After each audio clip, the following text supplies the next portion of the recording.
पण तुम्ही एक निर्णय घेतल्यावर आणि तो निर्णय राबवण्याच्या दिशेनं पावलं पुढे टाकल्यावर मग शेपूट का घातलं? तुम्ही बंड केलं पाहिजे. नाही नाही, मराठीसाठी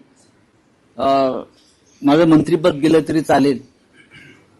एकनाथ शिंदे जे बाळासाहेब ठाकरेंच्या विचारधारेच्या गोष्टी करत असतात, त्याने ह्याच्यावरती बोलायला पाहिजे की अमित शहांचा निर्णय आम्ही मानणार नाही. अमित शहांचा, देवेंद्र फडणवीसांचा नाही, अमित शहांचा निर्णय. पण जे मी सांगत होतो तेच घडलेलं आहे. तीन महिने आणि आता 1 वर्ष, म्हणजे जी काही मोहीम तुम्ही चालवली होती मराठीची, ती अमित शहानी केराच्या टोपलीत टाकली. हे आज पुन्हा उघड झालं की तुमचा पक्ष अमित शहा चालवतात आणि त्या निर्णयावर तुम्ही त्यानंतर तोंड उघडलं नाही.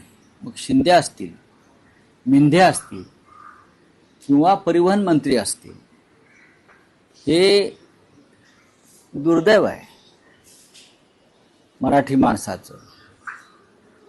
खरं म्हणजे ही लढाई सरकारने सुरू केली होती. शिवसेनेच्या स्थापनेपासून ही लढाई आमची सुरूच आहे मराठीची, की प्रत्येकाला इथे मराठी आलं पाहिजे. की त्या राज्यातली मातृभाषा जी आहे, स्थानिक भाषा जी आहे, ती तिथे काम करणाऱ्या प्रत्येकाला आली पाहिजे. मग तो कॉर्पोरेटमधला वरिष्ठ असेल किंवा खाली काम करणारा कर्मचारी असेल, मजूर असेल, बांधकाम मजूर असेल, आली पाहिजे. आणि रिक्षा चालकांना तर आलीच पाहिजे, कारण त्यांचा रोजचा संबंध हा जनतेशी येत असतो. त्याच्यामुळे त्या मोहिमेसंदर्भात आम्हीही लक्ष ठेवून होतो की मोहीम जी सुरू केली आहे परिवहन मंत्र्यांनी, ती किती टोकाला ते नेऊ शकतात.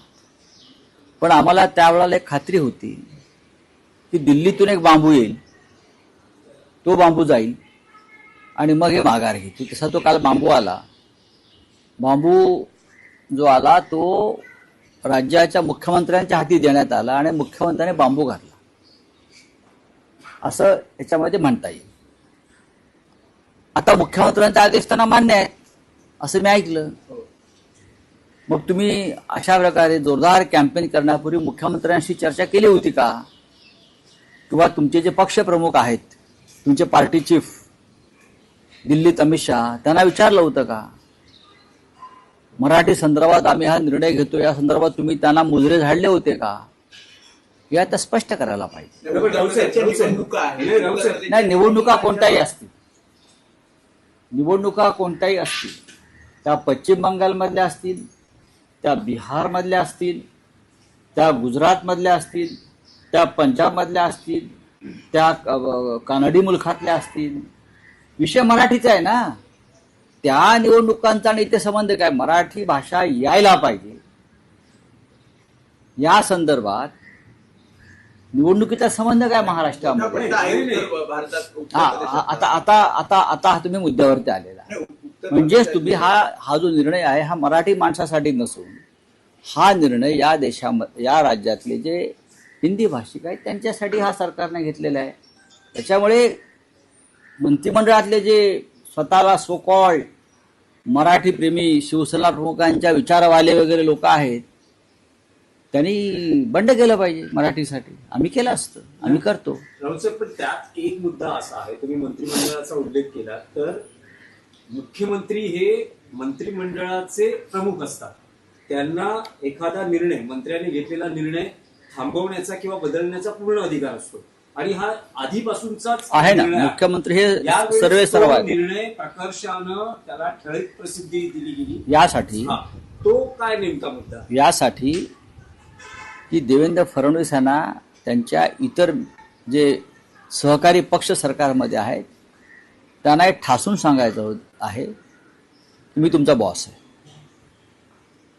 मी तुमचा बॉस आहे आणि मी जे करीन ती पूर्व आहे या मंत्रिमंडळात. आणि मुख्यमंत्री हा नेता असतो सरकारचा.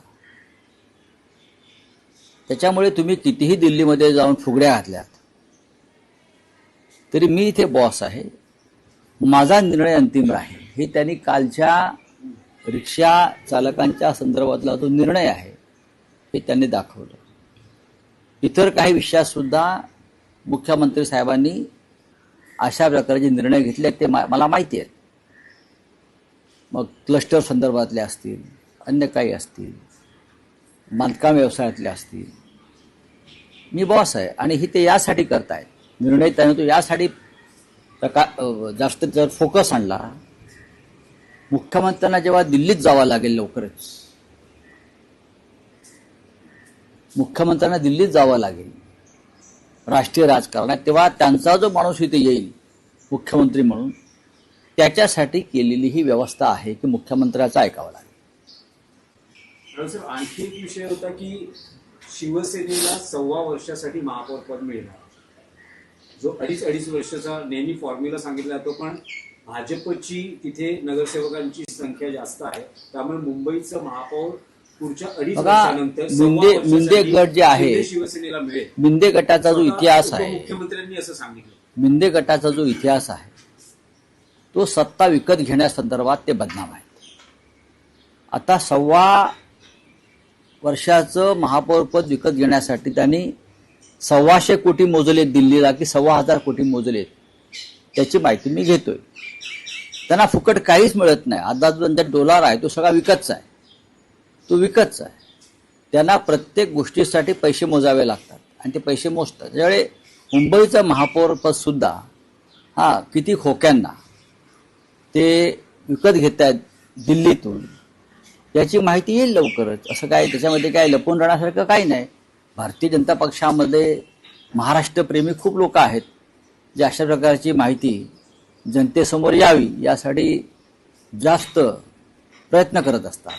साहेब, एक तुम्ही जयंत पाटलांचं भाषण ट्विट केलं आहे आणि जे भाषण सध्या हल्ली चर्चेचाही विषय आहे.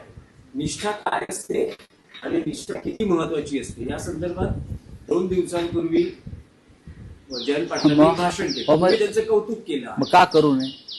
मी स्वतः श्रद्धा आणि निष्ठा या 2 शब्दांना मानतो आणि आमच्या सारख्यांचं जे राजकारण आहे हे त्या शब्दांवरती उभं आहे. या 2 पांडुरंगाच्या विटा आहेत, श्रद्धा आणि निष्ठा, त्या विटेवरती आम्ही उभे आहोत.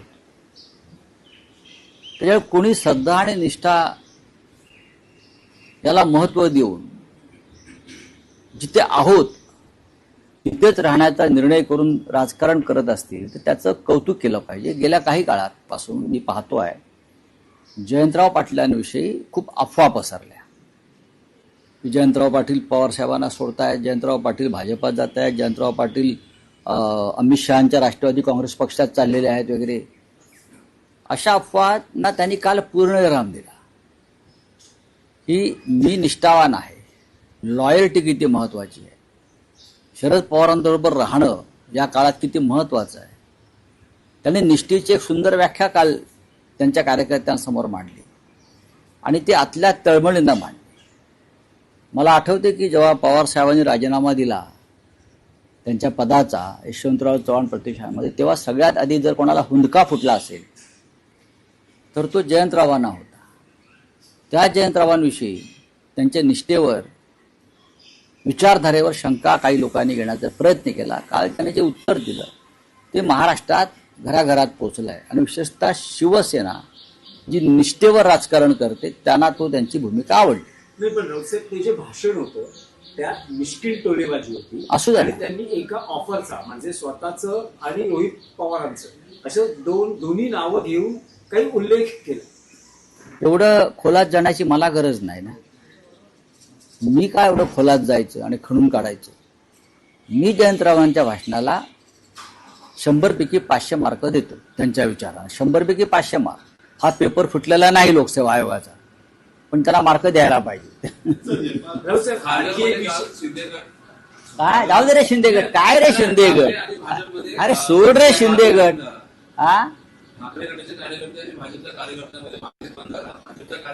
कुठे अरे चोर आहेत ते, आता चोरांना मारणारच ना, चोरांना घेऊन जाणार पोलीस स्टेशनला.